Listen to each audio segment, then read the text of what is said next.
Okay, so now we have our second worked example. And what is it saying? Ages of 25 students in grade 4 read are shown below, right? And it's saying calculate the mean age.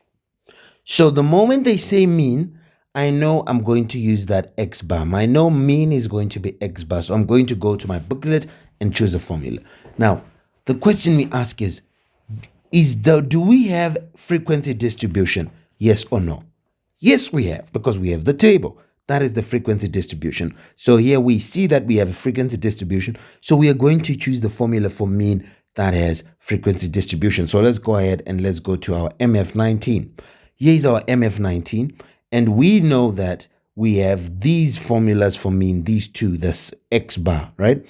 Here is our mean, right? And we know that we have a frequency distribution. So this first one is out because it is for when we don't have a frequency distribution. We do, so we are going to use the second one, which they call for group data, but we know it's for frequency distribution. It'll be X bar, which is summation of XF over the summation of F. So let's go ahead and let's do it. Summation of XF over the summation of F. So we can go ahead and we can say that X bar is equal to the summation of XF over the summation of F. Okay, we get it from our MF19. Now what we do is we just start putting.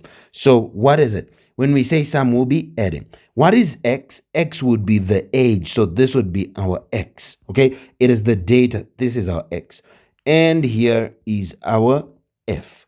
So we'll be multiplying XF and we will be adding them. So what is the first X times F? It is 8 times 12, right? Plus we add the next F is X is 9, F is 6. So it'll be plus 9 times 6. Remember, we have to use this formula whenever we have a frequency distribution. Plus, what is the next X? 10 times what is its F?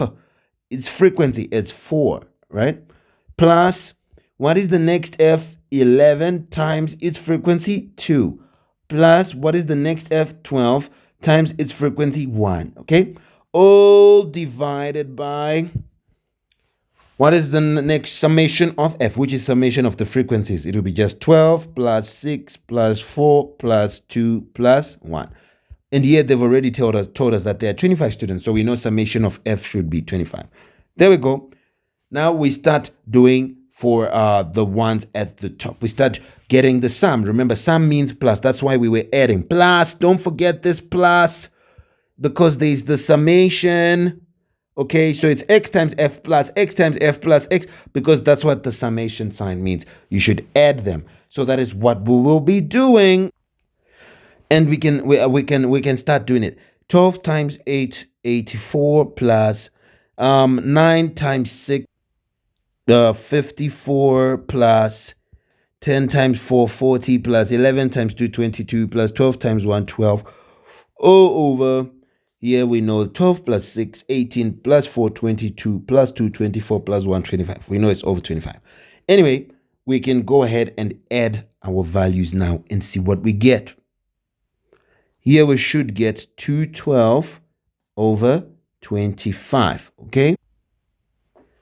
And here we'll get our mean as 8.48, right? We'll get our mean as 8.48. Now, as an age, we can have 8.48 as an age, which would just round off to 8 years, okay? Okay, it's because it's 2 less than 9. So our mean age here would be 8 years, and we are done. This is going to be your final solution, and that's how you do it. What did we learn? Because we have a frequency distribution, we'll use this formula for mean, and we saw where to get it. We just look for where there are X bar. Where there is X bar, we know X bar is the mean. That's it for now. Bye. See you in the next video.